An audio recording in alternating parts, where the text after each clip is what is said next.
এই রুবেল ভাই, হ্যাঁ ভাই। এই ভাই, এদিকে আসেন, একটা কথা আছে ভাই। আরে ভাই, ভালো ব্লগিং আছেন? করতেছি আবার আপনি ডাক দিলেন, কি কন বলেন। বলছি ভাই, একটা কথা আছিল ভাই আপনার সাথে। কথা বলবেন আমার সাথে? হ্যাঁ, একটু আপনার সময় আছে? হ্যাঁ ভাই, বলেন বলেন, আমার বলছি সময় যে আছে। আপনি তো বিদেশ গেছিলেন। হ্যাঁ হ্যাঁ, বিদেশ আমি গেছিলাম। শুনছি যে বিদেশ গেছিলেন। হ্যাঁ হ্যাঁ তো এখন আমি যাইতে চাইছিলাম। তো এখন আপনি বিদেশ দিয়ে এসেছেন। হ্যাঁ হ্যাঁ। মানে এটা মানে কিভাবে কি আমি যাইছি বিদেশ? মানে আপনি কোনো কাজ বিদেশ করবো যাইতে না এলাকায় চাইতেছেন? এই জন্য। আপনি বিদেশ যাইতেছেন? হুম, মানে যাইতে চাইতেছেন নাকি? জি। তো এখন আপনি বিদেশ যাইবেনি? যাবো বিদেশে। হ্যাঁ, এখন কি ব্যাপার? আমি আমি আপনার একটু জন্য কি করতে পারি? সতর্ক দেন, আপনি বিদেশ থেকে যাইয়া আইলেন কেন? আইলাম কেন তাই? হ্যাঁ, দেখেন ভাই, বাংলাদেশে যে কাজগুলো আছে, হ্যাঁ, তো এইসব কাজগুলো আপনার মানে আমরা যদি ভালো টাকা একটা দিয়ে যদি ব্যবসা বাণিজ্য করি, জি। তাও আমাকে এখন ভাই ব্যবসা বাণিজ্য চলে না বাংলাদেশে, বুঝছেন? তো এখন কথা হলে গিয়ে এর জন্য মনে করেন আর কি বিদেশ যাওয়া, বেশি টাকা ইনকাম করার জন্য বেশি একটু কষ্ট, মানে কষ্টের ভাই কোনো হ্যাঁ, ই নেই আর কি। তো আপনারা জানেন তো টাকা তো অনেক ভাই, মানে প্রচুর টাকা বিদেশ, হ্যাঁ। বিদেশ তো মনে করেন আপনার বাংলাদেশি 60-70 হাজার টাকা, 5000 টাকা মানে বেতন পাওয়া যায়, ঠিক আছে। হ্যাঁ। তো এখন মনে করেন আপনি দেখেন, মানে জানেন আপনি মনে করেন ডেলি, মানে মাসে মনে করেন 1000 12,000 মানে 11,000 12,000 মনে করেন আপনি ব্যবসা করতে পারলেন আর কি, হ্যাঁ। হ্যাঁ, এর তো বেশি না ভাই, বেশি? না তো বেশি আপনি না। মনে করেন ওয়াইনে যাইয়ে মনে করেন আপনি মনে করেন 50 60 70 80 হাজার টাকা হালাইতে পারবেন, হ্যাঁ, কামের গতিতে। আপনার কাম যেরকম আপনার টাকাও সেই রকমের, বুঝছেন? কোন জায়গায় ভাই এটা? আপনি দুবাই যেতে পারেন, জর্ডান যেতে পারেন, আরও আপনার মালয়েশিয়া যেতে পারেন, হ্যাঁ, সৌদি আরব যেতে পারেন, অনেক জায়গা আছে, বুঝছেন? তো ভাই আমি তো তো বলছি দুবাই যে যেয়ে আসছি। এলাকায় তো কাজ নাই। হুম হুম। এইজন্য আমি বলছি যে দেশে কাজ কাম পাই না। হ্যাঁ এইজন্য হ্যাঁ। বলছি যে না কি করা যায় আচ্ছা, মানে আমি কোন তো জায়গায়? দুবাই গিয়ে আসছি, তো আমি তো গাড়ি দুবাই চালাতাম। গাড়ি মানে প্রাইভেট কার চালাতাম, বুঝছেন? তো প্রাইভেট কার। একজন ম্যাডাম, মানে ম্যাডামের বাচ্চারে স্কুলে দিয়ে দিতাম আমি। দিয়ে আসছেন বাসায়? হ্যাঁ, আবার মনে করেন স্কুলের সময় হইতো আবার দিয়ে দিতাম। আর মনে করেন তারা মনে করেন বাজার টাজারে যাইতো, ঘুরতে যাইতো, এমনি যাইতো এমনি যাইতো, একটা মানে ইতে যাইতো।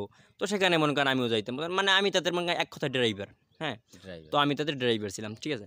তো এখন মনে করেন আমার সেখানে বেতন ছিল 70,000 টাকার মতন, হ্যাঁ, মাসে। বাংলাদেশি টাকায়। জি। হুম। তো বাংলাদেশ থেকে আপনার 70,000 টাকার মতন মানে বেতন ছিল। তো মোটামুটি ভাই চলে এটা দিয়া।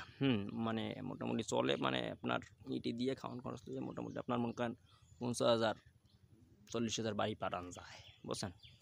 আর কি সব কিছু খরচ দিয়ে মনে করেন 40-50,000 টাকা পাঠান যায় এরকমের। তো এখন কত লেগে কি জানেন ভাই? তো বলেন, আপনি বলেন ভাই। বিদেশ যাইবেন, হ্যাঁ, যাবো ভাই। তো কত লাখ টাকা জোগাড় করছেন? এই তো ভাই লাখ 3 করছি। লাখ তিনে করছেন, তারা আরও 1 লাখ লোন। হুম। দেখি আমি চেষ্টা করি। মানে চেষ্টা প্রবাসী করি। কল্যাণ ব্যাংক আছে একটা। হুম। তো সেখান থেকে আপনি প্রবাসী মানে প্রবাসী যদি যান, ঠিক আছে, তাইলে আপনারা মনে করেন ওখান থেকে লোন দেবে। প্রবাসী ব্যাংক থেকে? হ্যাঁ হ্যাঁ, এরকম একটা আছে প্রবাসীদের জন্য, হ্যাঁ। তো আপনাকে লোন দিবে, হ্যাঁ। লোন দিলে আপনি মনে করেন সেখান থেকে আপনি মনে করেন 2 লাখ 1 লাখ টাকা উড়াইতে পারেন যদি শর্ট পড়ে, হ্যাঁ। তো 2-3 লাখ টাকা উড়াইতে পারেন, হ্যাঁ। তো এখন কত লেগে আপনি সেখান থেকে উঠে যাইতে পারেন। কিন্তু ভাই আপনি মনে করেন বিদেশ গিয়া আপনি কী কাজ করবেন সেইটা আপনার উপর নির্ভরশীল। আপনি কি কাজ কোনো শিখেছেন? কাজ তো এই এলাকায় তো আপনার এই দেশে তো অনেক কাজই আছে, তো অনেক কিছুই জানি আমি। আচ্ছা, অনেক গাড়ি কিছু জানেন। চালানো জানি, এই আবাদ করতে জানি, কৃষি কাজ কী করতে করেছিলেন জানি জানেন ভাই? ইত্যাদি। এই যে ধরেন একটু আগে বলেন না প্রাইভেট কার, জিপ হ্যাঁ গাড়ি, হ্যাঁ। মাইক্রো তা লাইসেন্স আছে আপনার? লাইসেন্স তো অবশ্যই আছে। লাইসেন্স আছে না? হ্যাঁ, তা আপনি যাইতেছেন কোন দেশে? বলেন। দেশে আমি তো ওমান। ওমান? ওমান? জি, জি। না, ওমান একটা ভালো একটা জায়গা, আপনি যাইতে পারেন, খুবই ভালো একটা জায়গা ওমান। তো ওখানে আপনি কি করবেন? প্রাইভেট কারে করবেন নাকি? কোনো একটা কিছু দেখি কি আচ্ছা, করা সেটা যায়। তো মনে করেন খুবই ভালো একটা জিনিস, হ্যাঁ। তো অনেকে আছে মনে করেন আপনার এরকমের নিয়া ভালো চাকরির কথা বইলা, হুম, হ্যাঁ। তো তারপরে মনে করেন তারা মানে এমন কাজে দেয়, প্রতারণা করে আর কি। এমন কাজে দেয় ভাই, বেতন কম, কাম কষ্টের, না দেয় খাইতে ঠিক মতন, না দেয় ঘুমাইতে ঠিক মতন, হ্যাঁ। তো এই মানে এগুলো হচ্ছে যা দালাল দালাল ভাই, বুঝছেন? মানে অনেকে আমি দেখি, দালাল? হ্যাঁ, দালাল ভাই দালাল, বুঝছেন? তাহলে তো কোন এই জায়গায় দালাল কি থেকে করা যায়? সাবধান। তা কোন তো জায়গায় যাওয়া যারা যায় ভাই? বিদেশ গেছে, জানতে। যারা বিদেশ গেছে অলরেডি, হুম, তাদের থেকে মানে তাদের সাথে যোগাযোগ করবেন, বা আমি আছি, হ্যাঁ। তো আমার সাথে কথা বললেন এই আর কি। তো আপনি যাবেন, টাকা টাকা সব তো রেডি মোটামুটি নাকি? ঠিক আছে, আপনার কথাগুলো ভাই খুব ভালো লাগলো, বুঝছেন? এখন কোন দেশে যাওয়া যায় মনে করেন যে এই দেশে ভালো হইব, কষ্ট হবে না, যে সব না, দিক দিয়ে কষ্ট পারফেক্ট তো আছে। ভাই কোনো কাজেই না, মানে কষ্ট এমন তো অনেক কাজ নাই, ঠিক আছে। তো মানে আমি তো এখন ইউটিউবিং করি, ভিডিও বানাই, হ্যাঁ, তো কষ্ট আছে। এই শান্তির কাজ কন। কোনোটা কষ্ট ছাড়া কোনো কিছু হ্যাঁ, আছে? কষ্ট ছাড়া কোনো কাজ আছে? আপনি যদি ঘুমাইতে কয় কেউ, মানে আমি আমি 8 ঘন্টা ঘুমাইবেন ডেইলি, তা আপনি কি ঘুমিয়ে থাকতে পারবেন 8 ঘন্টা না দিনে? আপনার তো ঘুমাইতে থাকার কোনো প্রশ্ন ওঠে না। হ্যাঁ, এই আর কি। তো এখন মানে কষ্ট করলে ভাই সফল পাবেন, হ্যাঁ, এই আর কি।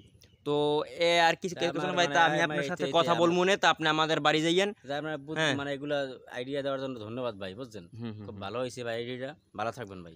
ওকে ভাই, আল্লাহ হাফেজ দোয়া তাইলে যাই, করেন। হ্যাঁ? ওকে, আল্লাহ হাফেজ ভাই।